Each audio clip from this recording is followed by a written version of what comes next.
Hasta ahora hemos presentado ya varias implementaciones de las tablas hash, pero aún no hemos hablado del coste. En este vídeo vamos a hablar del coste y ya os adelanto y os hago un poco de spoiler que se puede conseguir que todas las operaciones tengan coste amortizado constante. Lo que pasa es que tenemos que tener en cuenta una medida muy importante que se llama el factor de carga de una tabla hash. En lo que vais a ver pues van a aparecer varias cosas de cálculo de probabilidades, de esperanza de una variable aleatoria, etc. Si os perdéis un poco en esto no pasa nada, pero lo que sí que tenéis que entender es la conclusión a la que se llega al final, que se traduce básicamente en la importancia de prestar atención al factor de carga, porque eso va a determinar el coste de las operaciones. Bueno, pues vamos a empezar analizando el coste de las tablas hash abiertas. Os recuerdo que una tabla hash abierta pues era una tabla que asociaba cada uno de los cajones con una lista de entrada, de manera que si yo tenía varias claves con el mismo código hash, pues esas entradas iban a acabar en la misma lista. Bueno, pues ahora viene un concepto muy importante que va a aparecer mucho en este vídeo y va a aparecer también en los vídeos siguientes. Es el factor de carga. ¿Vale? El factor de carga de una tabla hash es el cociente entre el número de entradas en la tabla y el número de cajones. Es decir, si yo tengo un vector de longitud m y ahí estoy almacenando n entradas dentro de la tabla, entonces mi factor de carga, representado mediante la letra alfa, es n partido por m. ¿Y por qué es importante? Porque el coste de los algoritmos que vamos a presentar en este vídeo van a estar en función de esta alfa de aquí. También es importante que hablemos un poco de la función hash que utilicemos. ¿Por qué? Porque va a determinar en gran medida la eficiencia de la implementación que al final tengamos.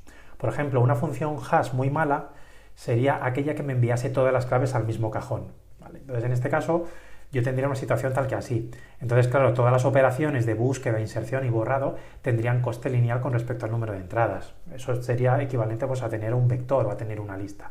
Y esto pues a mí no me interesa. En este vídeo voy a suponer que la función hash es buena. ¿Y qué significa que sea buena? Pues que distribuye uniformemente todas las claves a lo largo de los cajones de la tabla. Es decir, que si yo quiero insertar una clave K y esa clave K pues no sé muy bien qué es, pues voy a suponer que todos los cajones tienen la misma probabilidad de acoger a esa clave K.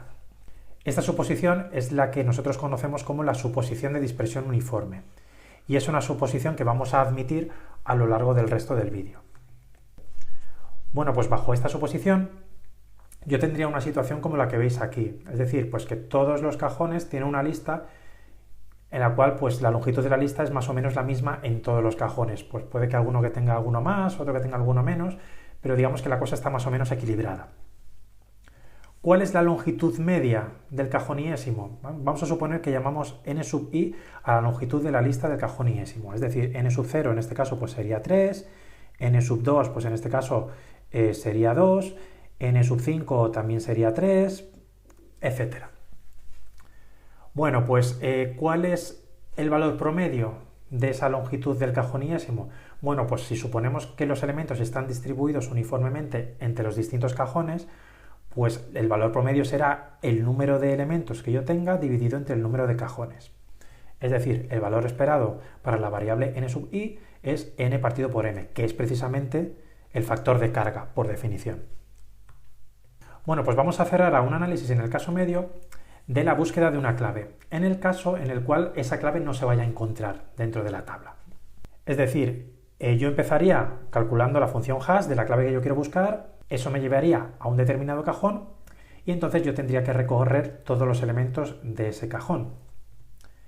Por tanto, el coste en el caso medio sería proporcional al número de elementos de ese cajón, que ya he dicho que era igual al factor de carga.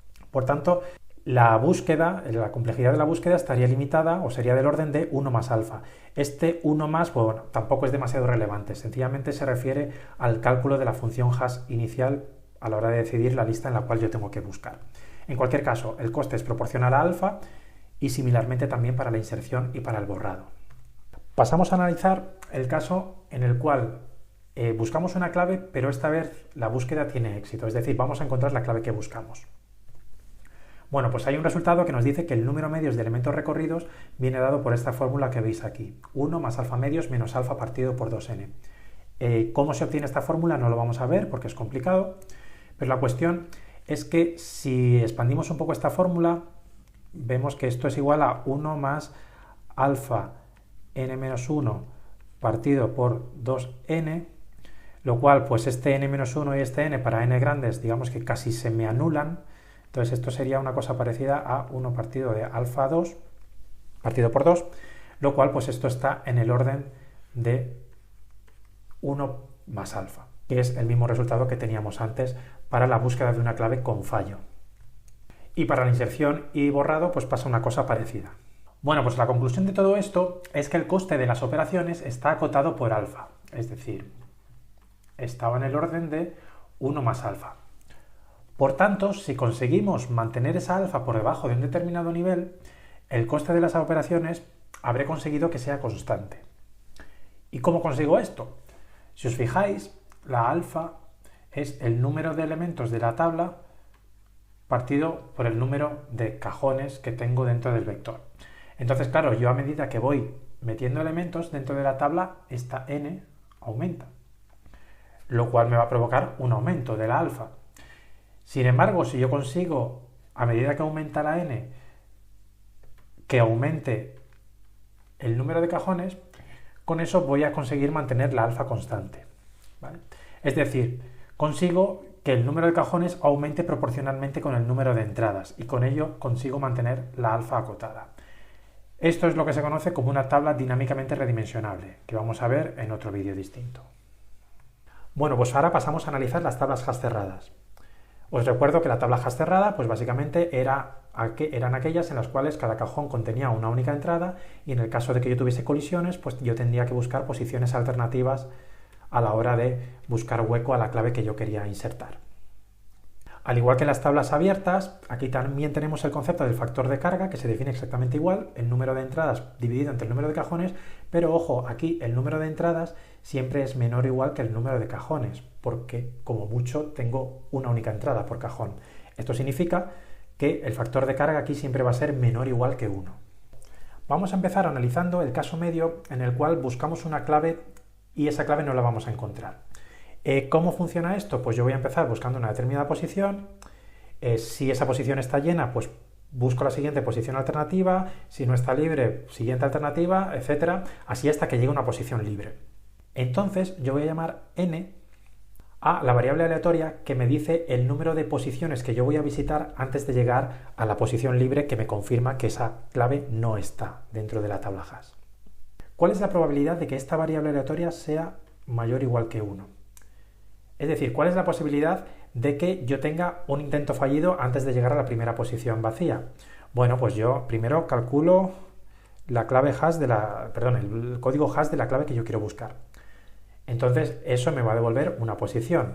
¿Cuál es la posibilidad de que me haya devuelto el código hash una posición que esté ocupada? Bueno, pues si yo tengo n posiciones ocupadas de un total de m posiciones, entonces la probabilidad de tener al menos un intento fallido antes de encontrar una posición libre es precisamente n partido por m, ¿vale? En este caso, la probabilidad de que n sea mayor o igual que 1 es n partido por m. ¿Cuál es la probabilidad de que el segundo intento sea fallido? ¿Vale? Pongamos que hemos mirado en primer lugar en la posición 9 y esta hemos dicho que la clave aquí no está. Buscamos en otra posición. ¿Cuál es la probabilidad de que esa segunda posición también esté ocupada? Bueno, pues me quedan n-1 posiciones ocupadas de un total de m-1 posiciones donde buscar. Por tanto, esta sería la probabilidad. Puesto en limpio, la probabilidad de que n sea mayor o igual que 2 es la probabilidad de que el primer intento sea fallido multiplicado por la probabilidad de que el segundo intento sea fallido. Para n mayor o igual que 3, pues igual, probabilidad de que el primer intento sea fallido, probabilidad de que el segundo intento sea fallido, multiplicado por la probabilidad de que el tercer intento sea fallido. En el caso general, pues yo tendría esta fórmula que veis aquí. Vamos a redondear un poquito esto, entonces vamos a suponer que n y m son suficientemente grandes para que este menos 1 de aquí, pues digamos que sea despreciable, de manera que yo tenga aquí también pues n partido por m. Y lo mismo con este menos 2 y lo mismo con este menos i más 1 de aquí. ¿Vale? Entonces en total lo que voy a tener aquí es n partido por m, todo eso multiplicado i veces. Y como la definición del factor de carga es precisamente n partido por m, pues esto es aproximadamente igual a alfa elevado a i. ¿Vale? Entonces la probabilidad de que n sea mayor o igual que i es menor o igual que alfa elevado a i. Entonces, ¿cuál es el número promedio de cajones que visito antes de llegar a un cajón vacío? Pues es el valor esperado de n más 1 que corresponde a la búsqueda del cajón vacío. Es decir, 1 más el valor esperado de n. El valor esperado de n se puede representar mediante esta fórmula de aquí, la cual la probabilidad de que n sea mayor o igual que i ya la hemos representado, es alfa elevado a i. Entonces 1 más el sumatorio de alfa elevado a i pues queda una cosa tal que así. Y esto pues es una progresión geométrica que tiene una fórmula que viene dado por 1 partido por 1 menos alfa. En otras palabras, cuanto mayor sea el factor de carga, pues mayor va a ser el número promedio de cajones que yo voy a visitar. ¿Vale? Si mi factor de carga es 0,9, es decir, mi tabla está llena al 90%, entonces de media voy a visitar 10 cajones, antes de darme cuenta de que la clave no está. Si mi tabla está al 80%, pues ya no son 10, ya son 5, lo cual ya es un número bastante razonable. Si la tabla está a la mitad, entonces, pues con una media de 2 cajones me vale para darme cuenta que la clave no está dentro de la tabla.